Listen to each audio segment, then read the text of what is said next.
IBN 7 हौसला है।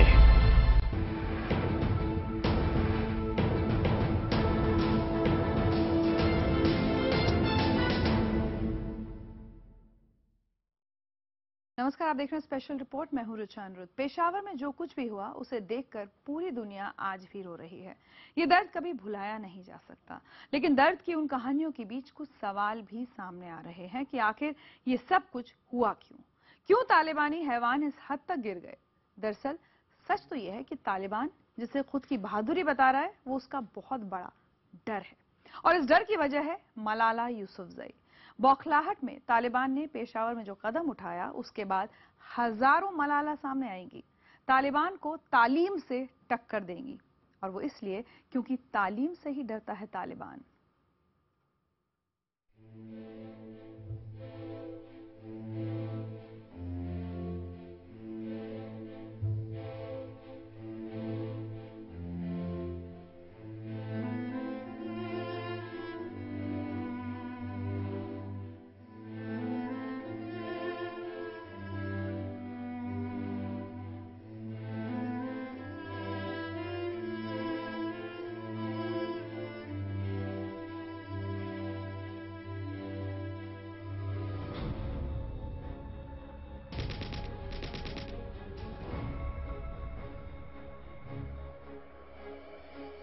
तालिबान की ऐसी ही गोली 2 बरस पहले भी चली थी। उस रोज भी जुल्म की हदें टूटी थी। उस रोज भी मातम में पूरी दुनिया शरीक थी। मगर नफरत की वो गोली अमन की बोली बनकर लौटी, जिसे ये दुनिया मलाला यूसुफजई के नाम से जानती है।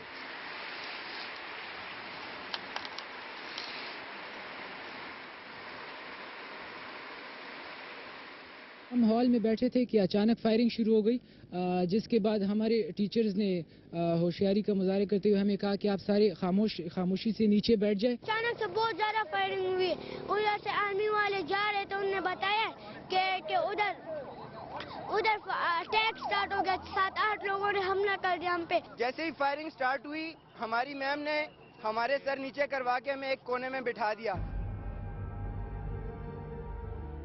इस बार भी तालिबान की बंदूकों से वैसी ही नफरतें बरसी।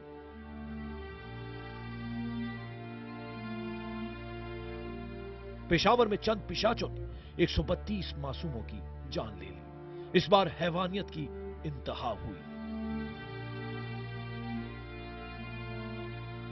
इस बार भी वो दर्द देखकर दुनिया का दिल रो पड़ा।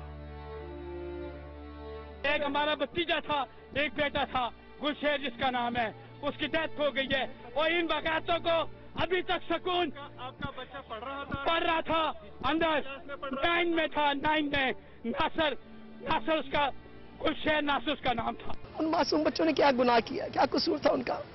दहशतगर्दी क्यों नहीं सोचते कि उन्हें खुदा की अदालत में हाजिर होना है? कितनी मन्नतों से जो है हम माँ बाप बच्चे जो मांगते हैं, अल्लाह से। आज मैं ना उम्मीद हूँ, आज मुझे पहली दफा लग रहा है आज सुबह कुछ भी सही नहीं होगा। बड़ी बहादुर थी मलाला, जिसने तालिबानी राक्षसों के सामने सिर नहीं झुकाया, जिसने इंतकाम की बजाय इनकलाब का रास्ता चुना, जिसने तालिबान की सोच को तालीम के सबक से हराया। Education first. Thank you.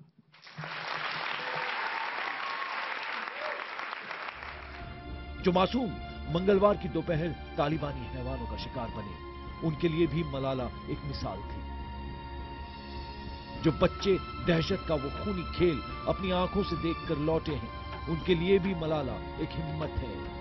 कच्ची उम्र के इस पड़ाव में अब वो हिम्मत इन मासूमों का रोज इम्तिहान लेगी। मैं तो नहीं देख सकता, मेरा बस चले, मैं इनके बड़ा होकर इंशाल्लाह मैं इनकी दुनिया तबाह कर दूंगा, इनकी क्या नाम नस्लें तबाह कर दूंगा, इनको छोड़ूंगा नहीं। डर लगता है उन जज्बातों से जो नरसंहार के बाद मासूमों के जहन में उबल रहे हैं, जिन्हें अपने दोस्तों का इंतकाम चाहिए, जिन्हें इंसानियत के कत्ल का इंतकाम चाहिए, जिन्हें अपने बचपन से गद्दारी का बदला चाहिए।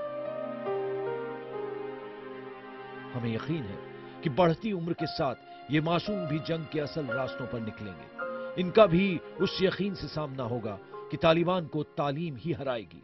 बंदूक का जवाब कलम से ही मिलेगा। बम का जवाब किताबों में मिलेगा। ये समझेंगे कि स्कूल में वो गोलियां उनके सीने पर नहीं चली, बल्कि वो बंदूक उस तालीम के, अमन के उस पैगाम पर उठी थी जो मलाला यूसुफजई ने इस दुनिया को दिया। उन मासूमों का दर्द सरहदों की लकीरों से कहीं बड़ा है। पूरा हिंदुस्तान उन मासूमों के साथ है। पूरी दुनिया की दुआओं में एक यकीन भी बसता है कि हारेगा तालिबान और जीतेगी तालीम, क्योंकि तालीम से डरता है तालिबान। मासूम बच्चों के सीने में गोलियां दागकर तालिबान दरअसल तालीम को कुचलना चाहता है। वो बच्चों के नन्हे हाथों से किताबें छीनकर उनमें हथियार थमाना चाहता है, लेकिन शायद वो ये नहीं जानता कि अब पाकिस्तान के हर बच्चे की जुबान पर तालिबान का नहीं, सिर्फ तालीम का नाम होगा। अब जो तालिबान एक मलाला से नहीं जीत सका, तो हजारों नन्हे फरिश्तों से कैसे जीत पाएगा। रुक जा बंदे, उधर अटैक स्टार्ट हो गया, 7-8 लोगों ने हमला कर दिया। माँ की गोद हंस पड़ेगी। कौन कहेगा कि मामा हमने स्कूल जाना नहीं है, हम स्कूल कल चले जाएंगे, आज छुट्टी करें, अब वो कभी स्कूल नहीं जाएंगे। मेरे 2 भतीजे हैं, 2 एक शहीद हो गया यार। ये मेरे सारे बच्चे हैं ना यार। यार बस है ना यार, बस करो ना यार। की करवट फट पड़ेगी है।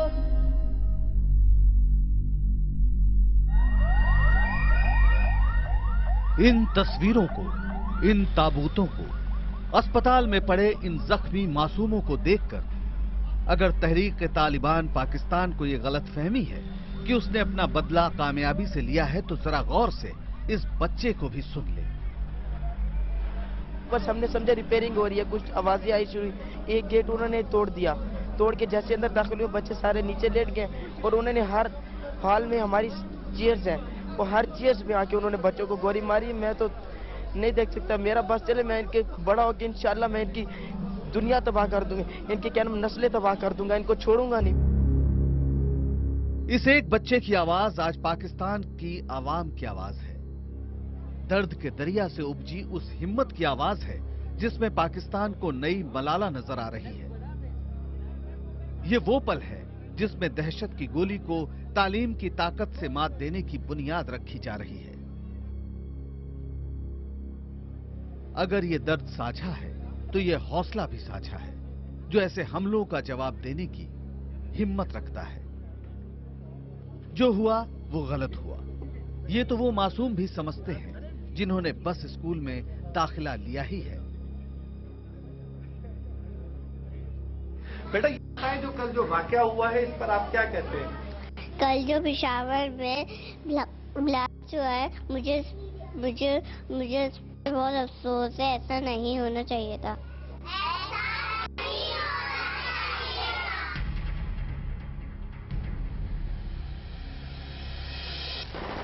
2 बरस हुए जब मलाला यूसुफजई नाम की एक मासूम लेकिन हिम्मती लड़की को इन्हीं बुज़दिलों ने अपनी गोली का शिकार बनाना चाहा था।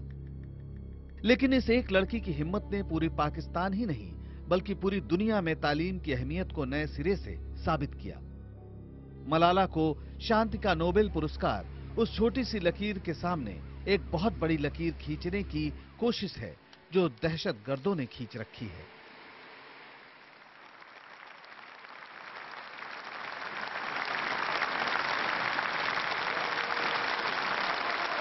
पेशावर में मासूम बच्चों और असातिज़ा पर ये जो हमला किया गया, ये बहुत ही ज़ालिमाना और वहशियाना अमल है। हम इसकी भरपूर मज़म्मत करते हैं। ये हमारे इक़दार और हमारे मज़हब के ख़िलाफ़ जाता है। अब हम सबको एक होना चाहिए। मैं तमाम पॉलिटिकल पार्टी, सियासतदान और पूरे कौम से और इंटरनेशनल कम्युनिटी से ये मुतालबा करती हूँ कि आए एक हो जाए, तालीम के लिए एक साथ लड़े, दहशतगर्दी के ख़िलाफ़ लड़े और ये यकीनी बनाए कि हर एक बच्चे को हिफाजत मिले और हर एक बच्चा स्कूल जा सके।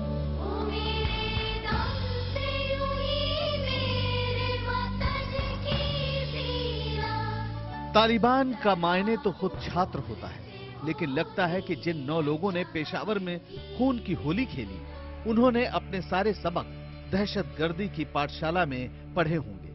वरना कोई ऐसे भी मासूमों का कत्ल करता है, भला कोई यूं भी उस गुलशन को उजाड़ता है जिसमें नन्हे फरिश्ते फूल बनकर महकते थे।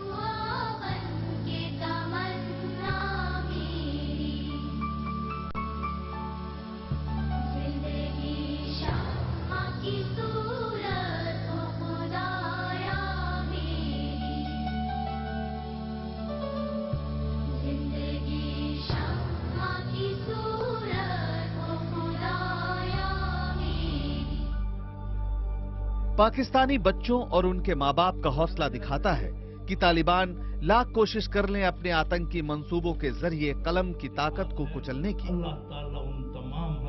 लेकिन उसे कभी इसमें कामयाबी नहीं मिल सकती, क्योंकि एक पूरी नस्ल ने अब उससे नफरत करना सीख लिया है। ये पीढ़ी जब बड़ी होगी तो उसके सीने में तालिबान के लिए इतनी नफरत भरी होगी कि तालिबान को तालीम से ही मुंहतोड़ जवाब दिया जाएगा। Bureau report, IBN 7।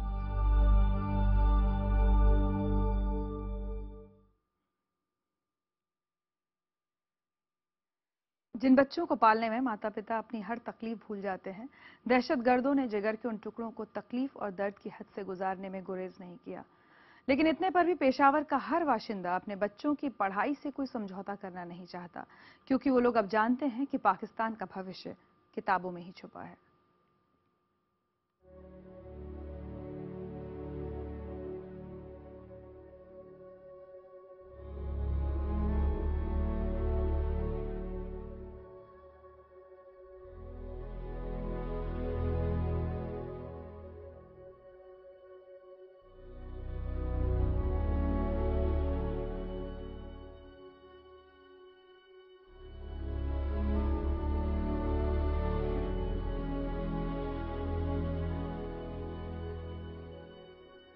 इन ताबूतों में महज कुछ लाशें नहीं हैं। लकड़ी के इन ताबूतों में बंद है वो ख्वाब जिन्हें अभी लंबी परवाज भरनी थी।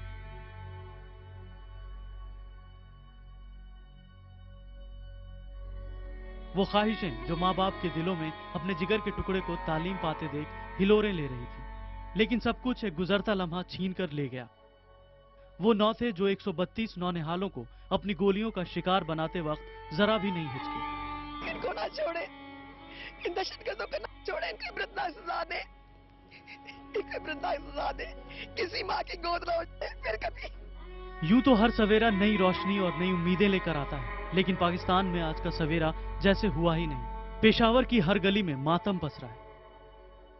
माओं की चीखें, उनके आंसू उस सवेरे को भिगो रहे हैं जिसने उम्मीद की किरण बनकर आने का वादा किया था।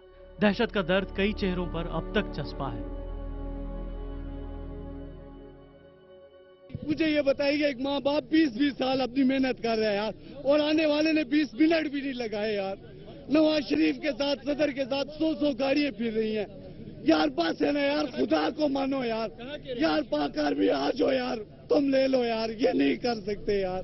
बस है ना यार, खुदा का वास्ता है, रसूल का वास्ता है यार। कितनी मन्नतों से बच्चे माने हुए होते हैं और सहारा होते हैं, उनकी जिंदगी का सहारा होते हैं उनके।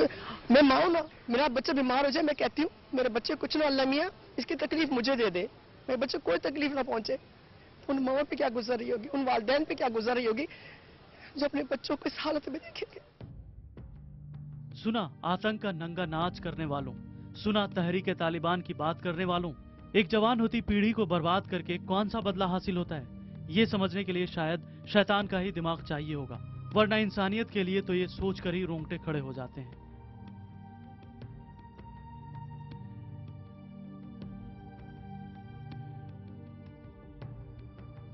एक 132 परिवारों की आरजुओं का गला घोटकर अगर तालिबान इंतकाम में लिपटी जीत का ऐलान करना चाहता है तो उसे रुकना होगा, ठहरना होगा, क्योंकि कम से कम अब ये पाकिस्तान भी समझ चुका है कि उसका मुस्तकबिल तालिबान की दकियानूसी और खतरनाक सोच में नहीं, बल्कि तालीम और किताबों की खुशनुमा दुनिया से ही संवर सकेगा। मुझे फख्र है अपने बेटे पे, अल्हम्दुलिल्लाह, और उनको भी स्कूल में पढ़ना चाहिए कि दलेर बन जाए। तहरीक तालिबान पाकिस्तान ने पेशावर की हर गली में मातम की सूरत छोड़ी है, लेकिन कल की उम्मीदों का सवेरा भी पाकिस्तान की इन्हीं गलियों से रोशन होगा, ये भी अब तय हो चुका है। Bureau report, IBN 7।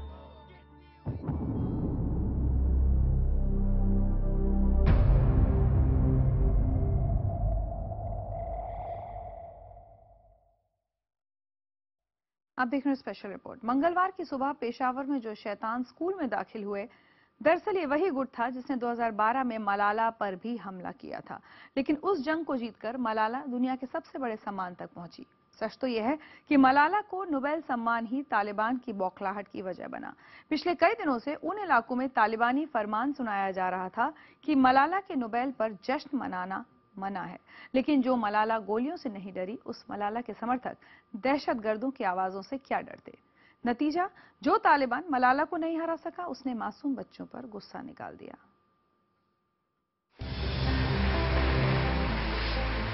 तालिबान की बुनियाद हिल गई थी उस दिन, जिस रोज मलाला यूसुफजई एक नया इतिहास रच रही थी। हौसले पस्त हो रहे थे तालिबान के, जब ओस्लो में मलाला को नोबेल पुरस्कार मिला था। लेकिन अभी 6 दिन भी नहीं बीते थे कि उस तालिबान ने मलाला का गुस्सा सैकड़ों मासूमों के सीने पर उतार दिया। पेशावर में कत्लेआम मचाने वाला वही तालिबानी ग्रुप था जिसने 2 साल पहले मलाला पर जानलेवा हमला किया था। ये कौन सी जंग है? इस जंग का मकसद क्या है? ये समझने से पहले कुछ सवालों से रूबरू होना भी जरूरी है। क्या मलाला को नोबेल पुरस्कार मिलने से तालिबान बौखला गया? क्या तालिबान को खुद के खात्मे का डर सता रहा है? क्या तालिबान ने मलाला का बदला पेशावर के बच्चों से लिया? क्या तालिबान मलाला की बढ़ती लोकप्रियता से घबरा चुका है? ये सवाल क्यों उठे, इसकी कहानी शुरू होती है 2007 से, जब पाकिस्तान की स्वात घाटी में तालिबान ने सिर उठाना शुरू किया था। पेशावर खैबर पख्तूनख्वा प्रांत की राजधानी है। मलाला यूसुफजई खैबर पख्तूनख्वा प्रांत की ही रहने वाली है। उस वक्त मलाला 8वीं क्लास में थी। 2009 में मलाला ने गुल मकई के नाम से एक बड़ी वेबसाइट के लिए डायरी लिखनी शुरू की। चंद दिनों में ही मलाला का नाम पूरी दुनिया में गूंज उठा। मलाला की हिम्मत ने इलाके की कई लड़कियों को आगे बढ़ने की हिम्मत दी। तालिबान के खिलाफ आवाजें बुलंद होने लगी। कुछ दिनों बाद ही तालिबान की बौखलाहट खुलकर सामने आ गई। 9 अक्टूबर 2012 को चंद हैवानों ने स्कूल बस में घुसकर मलाला पर हमला किया। उसे सिर पर गोली मारी गई, लेकिन मलाला की हिम्मत को खुदा ने भी सलाम किया और इंग्लैंड में हुए इलाज के बाद मलाला की जान बच गई। मलाला सिर्फ पाकिस्तान ही नहीं, पूरी दुनिया के लिए एक फरिश्ता बनकर सामने आई। स्कूलों के दरवाजे फिर खुले और तालिबान को तालीम से टक्कर मिलने लगी। मलाला को नोबेल मिलने के बाद तालिबान के वजूद पर खतरा मंडराने लगा। पाकिस्तानी पत्रकार हामिद मीर के मुताबिक तालिबान ने इलाके के लोगों को मलाला के नोबेल का जश्न मनाने पर अंजाम भुगतने की धमकी भी दी। सबसे इम्पोर्टेंट चीज ये है कि जो जिस जगह पे अटैक हुआ है, ये प्रोविंस जो है, ये यहाँ पे इमरान खान की पार्टी का रूल है, वो इस पार्टी को रूल कर रहे हैं। और जो इंटेलिजेंस एजेंसीज हैं, उन्होंने कुछ दिन पहले वार्न भी किया था कि 16 दिसंबर को किसी कंटोनमेंट एरिया के स्कूल पर हमला हो सकता है। उसकी वजह यह है कि थोड़े दिन पहले जब मलाला यूसुफजई को पीस प्राइज मिला था, तो उसके बाद तालिबान ने थ्रेट किया था कि अब हम स्कूलों पर अटैक करेंगे। अब जरा उस इलाके के मौजूदा हालात को भी समझिए, जहां तालिबान बरसों से इंसानियत का कत्ल कर रहा है। जिस इलाके में तालिबान के ठिकाने आज भी कायम है, वहां इमरान खान की पार्टी तहरीक इंसाफ की सरकार है। पाकिस्तानी मीडिया के मुताबिक मलाला को नोबेल के बाद खैबर पख्तूनख्वा की असेंबली में मलाला के सम्मान में प्रस्ताव पेश होना था, जिसे इमरान खान के कहने पर ही टाल दिया गया था। हालांकि इस हमले के बाद इमरान खान ने अफसोस की रस्म अदायगी जरूर की, लेकिन असली गुनहगारों का नाम नहीं लिया। एक आवाज में, एक सोच में, और हम provincial government, federal government, army सब एक ही सोच में आए कि अब हमने कैसे जीतनी है ये जंग, हमने कैसे जीतनी है, और इसमें सब इन्वॉल्व हो, कोई जिम्मेदारी कलेक्टिव हो सब। बेशक तालिबान ने पेशावर के नरसंहार को वजीरिस्तान में सैन्य कार्रवाई का बदला करार दिया, लेकिन सच यही है कि तालिबान के लिए पहला खतरा जवानों की बंदूकें नहीं, बल्कि वो मशाल है जिसे मलाला जला चुकी है। Bureau report, IBN 7।